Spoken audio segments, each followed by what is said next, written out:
Olá, galerinha! Professor Andrew está voltando aqui para falar com vocês na continuação dessa capacidade de geração energética. Nós já falamos sobre fotossíntese, já falamos sobre respiração celular e hoje nós vamos dar continuidade falando sobre quimiossíntese e também a fermentação, ok? Durante esse processo de quimiossíntese, ela é interessante por quê? Porque são organismos capazes de gerar energia com a ausência de uma substância orgânica. Elas acabam utilizando, então, substâncias inorgânicas. E bactérias pré-históricas são capazes de realizar esse tipo de processo. Aqui nós encontramos as bactérias quimiosintetizantes do tipo sulfobactéria. Quando falamos de sulfo está relacionado à presença de enxofre. Então aqui nós temos o ácido sulfídrico, lembrando que o hidrogênio é o radical dos ácidos, né? E como ele não tem oxigênio, não é sulfuroso ou sulfúrico, no caso aqui ele é um ácido sulfídrico. E ele é encontrado em regiões vulcânicas. E as bactérias, sulfobactérias, são capazes de utilizar o ácido sulfídrico na presença de oxigênio, gerar água e também liberar o cheiro de enxofre. Então esse muito cheiro de enxofre, quando chega em áreas vulcânicas, se dá devido ao ácido sulfídrico e também à liberação dessas bactérias. E com isso, ela aproveita a energia. E esta energia utilizada deste processo, ela acaba realizando a junção com gás carbono, mais a presença de água, e ele consegue criar uma molécula orgânica. Ou seja, ela cria aqui, ó, a molécula de glicose. Ou seja, ele utiliza uma substância inorgânica para gerar energia, para que durante as suas reações metabólicas ele consiga construir uma molécula orgânica. Ou seja, como que o organismo vai se reproduzir?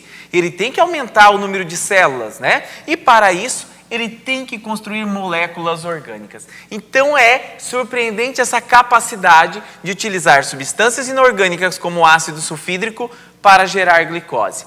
Aqui nós também encontramos as ferrobactérias. Ferrobactérias são aquelas que utilizam o óxido de ferro, tá? Na presença de oxigênio produz esse óxido de ferro mais composto e também utilizará aqui a presença de energia. E esta energia gerada através dessa quimiossíntese, será utilizada na presença de gás carbono, de água, para a construção também de glicose. Então, a glicose é produzida também por essas bactérias. Então, essas bactérias pré-históricas são capazes de realizar esse processo diferenciado de geração de energia chamada de quimiossíntese. Aqui eu dei dois exemplos, mas existem também as bactérias que capturam nitrogênio, por exemplo, e que realizam esse processo de quimiossíntese. Nós vamos estar falando disso lá no ciclo do nitrogênio na natureza, mas aqui eu quis dar dois exemplos diferentes para vocês. Essas sulfobactérias encontradas em regiões vulcânicas e essas ferrobactérias encontradas no solo. Então, a capacidade energética está sendo gerada utilizando-se de substâncias inorgânicas. Professor, ainda tenho dificuldade, o que é uma substância inorgânica? Substâncias inorgânicas são aquelas que não contêm cadeias de carbono. Então elas utilizam o quê? Substâncias que ou pode ter um carbono ou não tem carbono nenhum. Como nós vimos no ácido sulfídrico, foi encontrado aqui, ó, não tem carbono, tá? Aqui ela não utilizou carbono para gerar essa energia depois que ela foi utilizada para construir a molécula.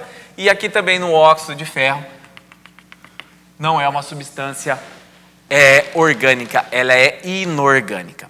E depois nós vamos finalizar aqui falando de fermentação. Fermentação ela pode ser realizada por bactérias, por fungos ou por células musculares. Então vamos aprender um pouquinho sobre o que é esse processo fermentativo. No processo fermentativo, ele se diferencia um pouco lá na respiração celular, porque ele é um processo que não utiliza a presença de oxigênio. É uma geração de energia na ausência de oxigênio. E nós aprendemos que na respiração celular, que acontece lá na mitocôndria, nós temos a molécula de glicose que se transforma em piruvato ou ácido pirúvico. Esta é a primeira etapa chamada de glicose. glicólise. Nessa glicólise que acontece no hialoplasma, é o que acontece, por exemplo, no processo fermentativo. Só que gerando outras substâncias que serão utilizadas pelo organismo. Então, no processo fermentativo, ele basicamente compreende a etapa da glicólise. Tanto que se nossas células faltarem oxigênio, ela passa pelo processo de fermentação. Já não está falando disso. Então, olha aqui, ó. Durante esse processo de fermentação, as bactérias e fungos, por exemplo, utilizam-se o quê? Da molécula de glicose como uma matéria orgânica. Então, na fermentação já se diferencia da quimiossíntese, porque está utilizando uma substância orgânica. Ao utilizar essa glicose, ele realiza a quebra dessa glicose, produzindo piruvato, também chamado de ácido pirúvico. É a mesma coisa, tá, gente? Nós chamamos aqui, ó, piruvato ou esse ácido pirúvico. A gente pode encontrar com esses dois nomes. Ao realizar esse processo, ele acaba sintetizando duas coisas. Olha aqui, ó. Sintetiza 2 ATPs de forma direta. Então já tem a geração de uma energia que é de 2 ATPs e gera 2 NAD, tá certo? Depois de realizar a produção desse ácido pirúvico ou piruvato, ele tem 2 caminhos a seguir. Se a fermentação for do tipo uma fermentação alcoólica para produzir etanol e for para produzir ácido acético, ele entra primeiro na produção de acetaldeído, ou seja, o piruvato passa por um processo onde ele perde carbono e se transforma em acetaldeído. E esse acetaldeído, durante o processo fermentativo, ele vai consumir os NAD, tanto para a produção de etanol, como do ácido acético, que é o famoso vinagre, tá? Então, durante esse acetaldeído aqui, que vai produzir o etanol ou o ácido acético, lembra daqueles 2 NADs que tinham sido produzidos naquela primeira quebra da glicose para piruvato? Eles serão aqui, ó, consumidos, serão utilizados aqui no processo. E aí, ele pode, então, esse acetaldeído, ou gerar etanol, se acontecer uma fermentação por fungo. Então, eu estou dizendo que fermentação alcoólica utiliza-se fungos. Saccharomyces cerevisiae, por exemplo, lá na fabricação do pão, tá? Utiliza esses fungos que são capazes de quebrar o açúcar e gerar etanol. Nós temos também aqui bactérias especiais que são capazes de gerar o ácido acético, que é o famoso vinagre. E nessas duas fermentações, nós vimos que ocorre o quê? Liberação de CO2, por isso que o pão cresce. Gente, ó, cai muito em vestibular isso. Por que o pão cresce? Por que a flutuabilidade do pão acontece? Porque durante a fabricação do pão, esses fungos, eles acabam liberando o quê? CO2. Então, durante o processo fermentativo, libera CO2. E esse CO2 é o que deixa a massa leve, a massa aerada, tá certo? No ácido acético também acontece essa liberação de CO2 e existe o consumo dos NAD. O que me sobrou de energia durante a fermentação? Eu tinha como saldo lá no início 2 ATP e 2 NAD. Os 2 NAD vai ser consumido. O que me sobra? 2 ATP. Qualquer fermentação, qual o saldo energético? 2 ATP. Respiração celular, qual o saldo energético? Em torno de 30, 32 ATPs, tá certo? Então é muito grande esse saldo energético.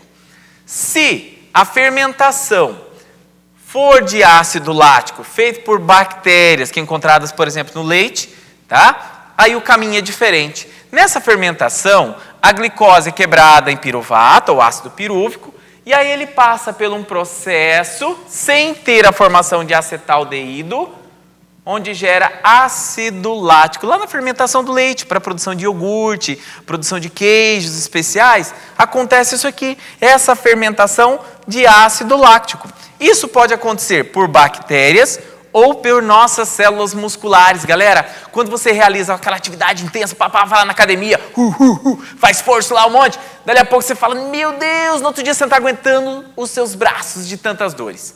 Fala, meu Deus, não mexe, não me rele e não me toque, porque eu não estou aguentando de dor.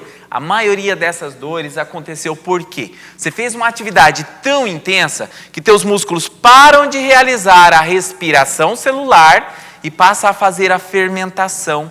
Qual que é a fermentação que ele vai fazer? Fermentação láctica. Nessa fermentação láctica não existe liberação de CO2. Senão nossos músculos iam inchar, nosso corpo ia aumentar a toxicidade ainda, tá? Então aqui, ó, a fermentação para a produção de ácido lácteo pode ser feita por bactérias ou por nossas células de miócitos, que são os nossos músculos. Professor, mas por que faz isso? É uma garantia de você ainda ter uma energia e uma fadiga muscular. Então, nossos miócitos, para continuar gerando energia, como vai faltar oxigênio, porque o sistema respiratório não está chegando oxigênio suficiente nesses músculos, ele começa a fazer a fermentação para gerar uma certa energia. Mas ele gera aquela dor muscular, por quê? Porque o ácido lático, ele acumula-se nos seus músculos e ele vai ter que ser reabsorvido. Por isso que aquela dor muscular leva em torno de 2 a 3 dias para parar, porque o teu corpo tem que combater essa substância que é o ácido lático que está presente nas nossas células musculares. Professor, quantos ATPs são gerados nessa fermentação láctica?